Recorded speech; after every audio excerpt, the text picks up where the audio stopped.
Arrow Video brings to 4K UHD and Blu-ray Robert Rodriguez's, dare I say, classic, The Mexico Trilogy. This is a little bit of an odd release. I wasn't sure if my review copies were askew, but apparently it's not. So this 4K UHD slash Blu-ray set, the only movie in this set that is on 4K UHD is Desperado. So you get regular Blu-rays of El Mariachi and Once Upon a Time in Mexico, but they all look and sound great, and they are loaded with extras. Some new extras and a lot of extras that were ported over from the original releases. And Rodriguez was always really good about loading up his sets with extras and behind the scenes and how I did it, and super encouraging for aspiring filmmakers with his 10-minute film school. There's a 10-minute cooking school on one of these too. And so his releases were always a ton of fun, and I'm glad to see that some, if not all of that stuff was ported over from the previous, DVD or Blu-ray editions on this new Arrow set. So a little background, not a lot. I remember hearing about El Mariachi when I was in college in film school. And it was one of those things that was really exciting for all of us students who had no money, who were trying to make films at the time on Super 8, home video. Not a lot of us had camcorders at the time. It wasn't prohibitively expensive, but it was just more than us poor film students had. So to see this guy who came out of nowhere, who allegedly made a movie for 10 grand or less and did it on credit cards and by selling his blood, to make this really fun action comedy that got picked up by Columbia Pictures and released nationally, and suddenly he had this big career, was a huge inspiration and exciting thing for us. So we were all super excited when El Mariachi came out. It didn't really get a theatrical release where I was, so it was a tape we all rented, and we were like, wow, this movie's a lot of fun and really ingenious, and clearly he just has a lot. He's inspired by Sam Raimi and has a lot of fun shots, and it's just a really fun cartoony sensibility, which I would later learn was because he was a comic strip artist, cartoonist before he made features and shorts. And we were all very excited about that. And then he gets this, as I said, he got this deal. Then they wanted to do a sequel. So you get Desperado, which is kicking it way up a notch. And you've got Salma Hayek and you've got Antonio Banderas. And it's this big Hollywood sequel to El Mariachi. And then later, many years later, we had the third film in what became a trilogy, Once Upon a Time in Mexico, with even bigger stars. Banderas and Hayek are back, but then you have Willem Dafoe, and you've got Johnny Depp, and you've got Eva Mendes, who I guess at the time wasn't a big star, but became one. And I've sort of given you a very broad stroke of everything I'm about to talk about. So these are movies I've always enjoyed. I didn't see Mariachi in the theater. I saw Desperado in the theater and really liked it. Saw Once Upon a Time in Mexico in the theater. My memory is I didn't care for it at the time. I think I remember thinking the action wasn't very good and whatever. So it's interesting to revisit it via this Arrow set in a row, which I've never watched these movies close together like this, and to delve into the extras and the stories and all that. So I'm going to break it down with my thoughts on the films and then basically tell you what's on this set in case you are curious, or in case if extras are going to tip you one way or the other. So El Mariachi 1992, it is 82 minutes long, directed by Robert Rodriguez, stars Carlos Gallardo, who would go on to be his producer for the sequels, and Consuelo Gomez Renoy Martinez, I'm very sorry, and Peter Marquardt, who's actually a friend of Rodriguez's from I believe the place where they would donate blood. So, or no, it was, they were like lab rats. I think that's what the deal was. They would go and get pharmaceuticals tested on them for money. Audio on this is Latin American Spanish 2.0 or English 2.0 stereo. Subtitles are either English subtitles for the Spanish soundtrack or English SDH subtitles for the English track, which is basically transcription of what the English dialogue is, as well as any sound effects or things like that. Audio description, text description of the audio. It's 16:9 widescreen. So basically the story, if you don't know El Mariachi, is this young guy with a guitar case blows into this Mexican town looking to pick up work as a mariachi singing guitar player for bars or restaurants or whatever. And unbeknownst to him, a bad guy with a guitar case full of guns is also walking the streets of this town, who is wanted by the mob boss, the bad guy, the crime family that runs the town. The two guys get mixed up, and it's the classic, there he is, get him, against our hero, our unassuming hero. So it's a guy running for his life, trying to survive while all these bad guys he doesn't know are trying to kill him for reasons he doesn't know. And will he make it? Will he get the girl? Will he survive to the end of the film? It's a heck of a lot of fun. It was made initially for the Mexican straight-to-video action market, which was apparently something that was thriving at the time. And Rodriguez figured I can shoot this movie on the cheap. I can edit it on tape, and I can get a quick sale. I get choked up when I talk about the Mexican home video market. He can make a quick sale to the Mexican home video market and maybe keep making movies. And one thing led to another, and it became something much, much bigger than that. Columbia picked up the film. They put a lot of money into it to goose, the sound mix and the quality and all that, and it got a theatrical release, which is kind of crazy.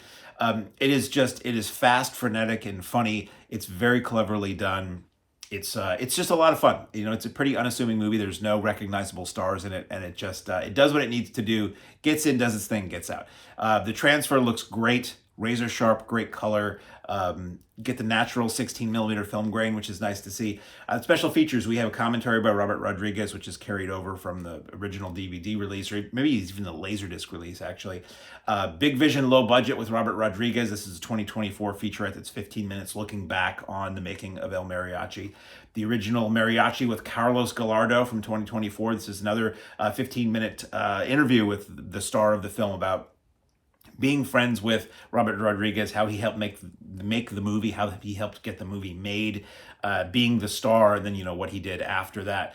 A Band of Misfits, the music of El Mariachi. It's another new featurette that's 13 minutes long. 10-minute film school from 1998, 15 minutes long. So it's a lie. It's a 15-minute film school. Thanks for the extra 5 minutes. Bedhead, 1990 short that Robert Rodriguez did on a probably Super 8. Black and white, cartoony comedy using his siblings with music effects and voiceover, so it's not sync sound. Kooky fun.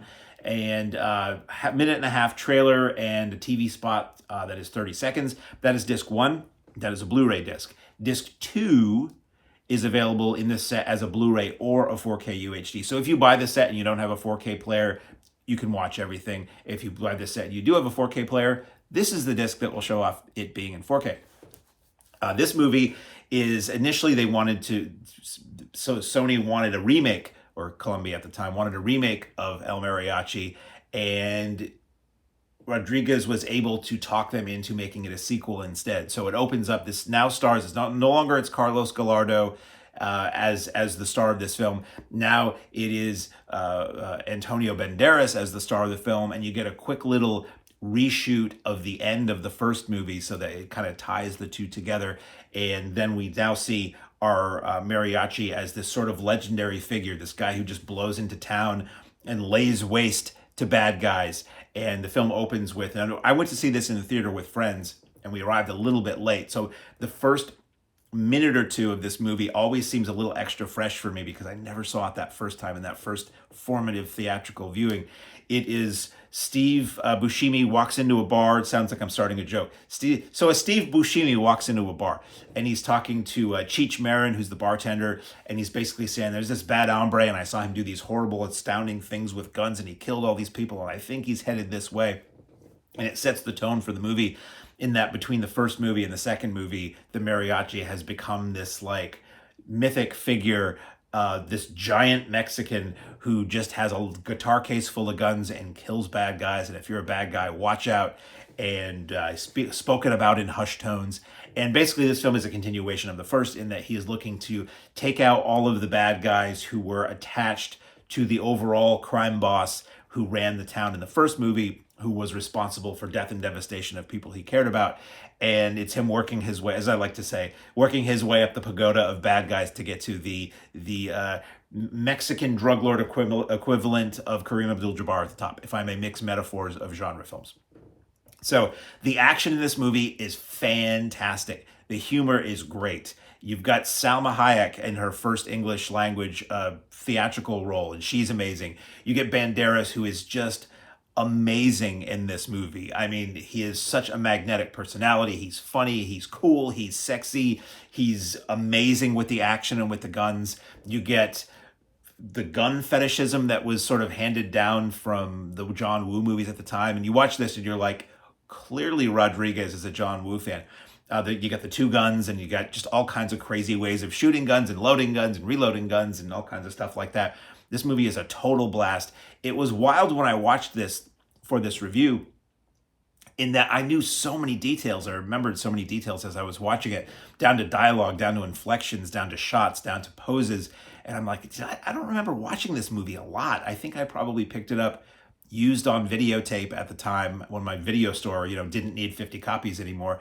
And I might have owned the Laserdisc, but apparently I watched it a lot because it was incredibly familiar. It was like putting on a very comfortable pair of old shoes that you forgot you still had and were somehow still very comfortable. And yeah, Desperado is great. So I can see why if they're going to pick one of these movies to go with the extra mile and put into 4K, it was going to be this one. I don't know why the others aren't in 4K. I would be curious to find that out because maybe that there isn't enough resolution in 16 millimeter to make it worthwhile for 4K, and maybe because Once Upon a Time in Mexico was shot on early digital. It was, I think, the same digital technology that Lucas used for Phantom Menace, I think, or maybe a slightly generation newer than that was what they used for Once Upon a Time. Maybe I don't know why it is. Anyway, Desperado is a hell of a lot of fun. If you've never seen Desperado, and it also stands alone fine. Like if you haven't seen the first movie, absolutely does not matter. I'm sure most people who saw Desperado had not seen El Mariachi. And if you never watch, I don't want to be cruel, but if you never watch Once Upon a Time in Mexico, you're going to be fine with just watching Desperado. So let's see. I have the technical specs here. You have English 5.1 audio on Desperado. You also have English 2.0 audio. I listened to the 2.0 audio, and it did that annoying, what my friends and I call the classic 5.1 DVD mix, which means the dialogue is in the basement and music and effects are in the attic, and you have to keep turning things up and down because if you turn it up to hear the dialogue and the music or effects kick in, you're knocked over the back of your couch. And I hate running what I call a live mix, so that I found a little annoying. And I know everybody said, well, you just got to turn up your center speaker. Well, I'm one of those people, like I'm going to guess a lot of people, who still does not have a surround sound multi-speaker system with my TV. And I just either use the TV speakers or I use the sound bar, and it's annoying. So I'm always going to rant about that. If it ever comes up, I'll let you know because I can't be the only person who deals with that. So the movie, again, super fun, stylish, badass. I love Desperado. I'd forgotten how much I love Desperado until I watched it again, and I'm going to sing it from the rooftops. Now, the extras on this, we have a commentary by Rodriguez, which again is a vintage commentary. We get Lean and Mean with Robert Rodriguez, which is a new interview about the making of the film. That's 17 minutes. We get Shoot Like Crazy with Bill Borden. It's a new interview with producer Bill Borden on his memories of making the movie. That's 11 minutes. We get Kill Count with Steve Davison, which is a new interview with the stunt coordinator. That's 8 minutes. We get Lock and Load with Bob Shelley. This is a new interview with the special effects coordinator about the gunfire and explosions, and he talks about the fabled guacamole gun, which is the thing they created to basically just blast goo on people who are getting shot or near somebody getting shot to make it look like either they've been shot or that they've been hit with bodily red sauce, basically. You get a Game Changer with Gareth Evans. This is a new interview with the filmmaker who did The Raid about how Robert Rodriguez influenced the next generation of action filmmakers. That's 7 minutes. 10 more minutes, Anatomy of a Shootout. This is an archive featurette by Robert Rodriguez on how he applied his, I'm reading sort of from what they said on the menu, reading Robert Rodriguez on how he applied his trademark invention and technical know-how to his major studio film debut. I'm sorry, that's debut.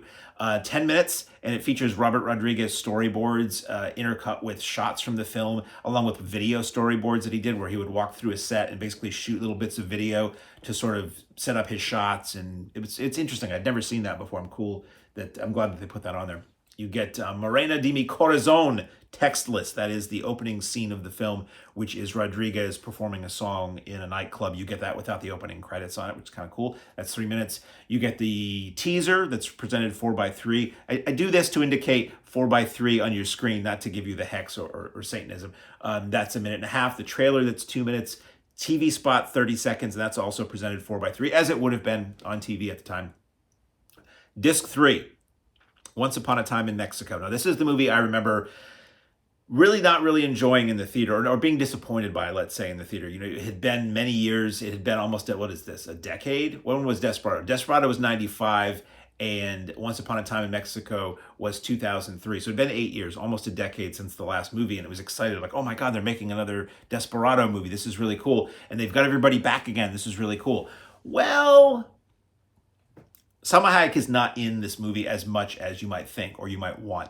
she appears in flashbacks in this movie. And it's something very interesting that Rodriguez talks about in this.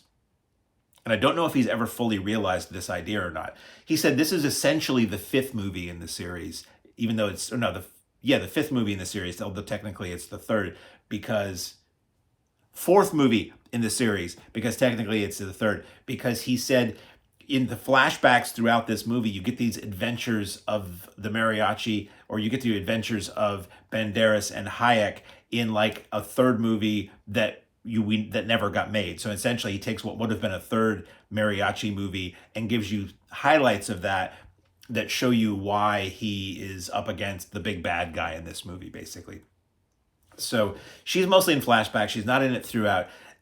The Mariachi himself is not in this movie that much. That was my beef watching it again, seeing it again. Maybe that was my problem the first time I saw it, is that this movie is kind of more about everybody else other than the Mariachi. Like Banderas is in it and he's really good in it. And Hayek, when she's in it, is really good. Everybody in it is really good. But the focal point of this movie really is kind of Johnny Depp's character. He plays like what do they used to call him, a spook, a government agent, a CIA agent who's working in Mexico and essentially is trying to get the Mariachi to take out a bad guy. I believe that's basically the plot of this, is that he's trying to hire the Mariachi and his Mariachi friends to go in and take out a guy that the U.S. government would prefer was not around or not able to keep doing their illicit activities anymore. So it's sort of a very much a Leone-based movie. He talks about that too. Quentin Tarantino actually suggested that to Rodriguez when they were making Desperado.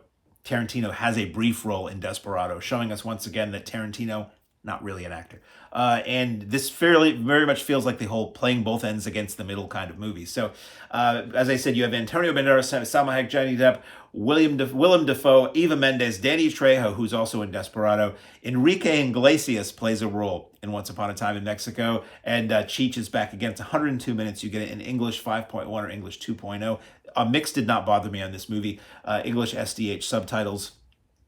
And it's really well made. The action is quite good. It's not the action. I thought it remembered as being bad shaky cam action and stuff where you couldn't see. It really isn't that. It's just the digital origins occasionally betray themselves. Digital of this era where any horizontal motion seems a little hazy, little Mighty Mouse's tail kind of thing going on. But it's only in certain shots. It's a much more serious film than the previous two. It does have really fun, wacky moments, but it is overall in tone a more serious movie, and it's a somewhat duller experience. Unfortunately, it's not as zippy and fun as the first two movies were. So it's interesting to see again. It's better than I remember it being. If you like Johnny Depp, he's in it a lot. He's really good, but it's a little. I don't know if muddled or watered down is the right word, because there are so many characters in this. It is his good, the bad, and the ugly of this trilogy. It's his third movie in the Dollars trilogy, the Mexico trilogy. That's why Tarantino said, call it Once Upon a Time in Mexico to be like Once Upon a Time in the West, because it's much grander in scale. And I wouldn't say it's a bad movie. I just don't like it as much as the first two. So special features. Again, this is a Blu-ray. The only movie on this set that's in 4K is Desperado. Special features, commentary by Robert Rodriguez from the original DVD. It does make a reference to a second commentary track that has isolated score and demos and commentary by Rodriguez on the score, because he did the score for this movie. That's not present here, and that's too bad, because that sounds kind of interesting. Just more insight. Isolated scores are really cool, but I don't usually listen to them. It's just because I don't want to sit in front of my TV and listen to. I'd rather have the score in a CD that I can listen to separately. But if you're having discussion and commentary of it as well, to me that would have been interesting to listen to. The Revolution will be digitized with Robert Rodriguez. This is a new interview with Rodriguez about how he embraced new technologies in order to film this all-star film that's 13 minutes. Troublemaking with Ethan Manicky. New interview with the visual effects editor, that's 10 minutes. The deleted scenes that are 8 minutes, that they also can be watched with commentary by Rodriguez. 10-minute Flick School, which is archival. When I say archival, it means it came from a previous release. That's 9 minutes. Inside Troublemaker Studios, archival, that's 11 minutes. as I mentioned earlier, long ago, 10-minute cooking school with Robert Rodriguez. It's archival. He basically shows how to cook the slow roasted pork that's featured in the film that Depp keeps talking about as the best thing he ever ate. That's what he always orders everywhere. And it's just cool to hear Rodriguez talk a little bit about the origin of that aspect of the movie and show you how to make it. And his aspect of, I can't really say what he says, but he has a really interesting philosophy as to why everybody should know how to cook that, that amused me. And I was like, well, you have a very good point there. Speaking as somebody who doesn't like to get microwave dinners that require you to stir halfway, because my attitude is, look, if I wanted to cook, I wouldn't be throwing something in the microwave and pushing a button. Film is Dead, An Evening with Robert Rodriguez. That's archival. It's 13 minutes, where he basically talks about, it's him giving a speech, I think, to industry people about the use of his digital technology and how what that enabled him to do over film. Because this was still pretty early in major studio productions using shooting things digitally at this point. The Anti-Hero's Journey, that's 4x3 presentation. It's archival. It's 18 minutes that examines the character arc of the Mariachi, and there's a lot of behind the scenes stuff and cast crew interviews on the set. The Good, the Bad, and the Bloody, Inside K and BFX, that's archival 4x3. That is 19 minutes. I would, and again, I think I said it earlier, but I say 4x3 just so you know it's going to be a square on your TV screen, which doesn't bother me. I would rather that than have it squashed like so many people incorrectly watch their TV, or have it zoomed in and have it not look right. Theatrical trailer Red Band, which surprised me that they had one for this, 3 minutes, and theatrical trailer Green Band, that's 2 minutes. I now bring you to the point you've been waiting for, where I say, that's all I have to say about this. So, really, really fun watching these movies. Again, are there movies that I don't think about a lot, because El Mariachi and Desperado, and all three really, are movies that, like, they came out, they were kind of popular, everybody bought them on disc, and then everybody got rid of the discs, and these are the discs you always saw everywhere used, and it was just like, okay, yeah, whatever. Watching them again, looking really good with the extras, they're really fun movies, and it makes me miss Rodriguez making this kind of movie, because he went into like the Spy Kids and Shark Boy and Lava Girl and all that, which did very well for him, and that was what he wanted to do. But I'd love to see him make like a movie for grown-ups again, you know? It would be interesting. And this is where somebody tells me, you idiot, he made 7 movies after those that were for grown-ups, but I forget about it. Anyway, available now from Arrow on Blu-ray and 4K is the Mexico Trilogy by Robert Rodriguez.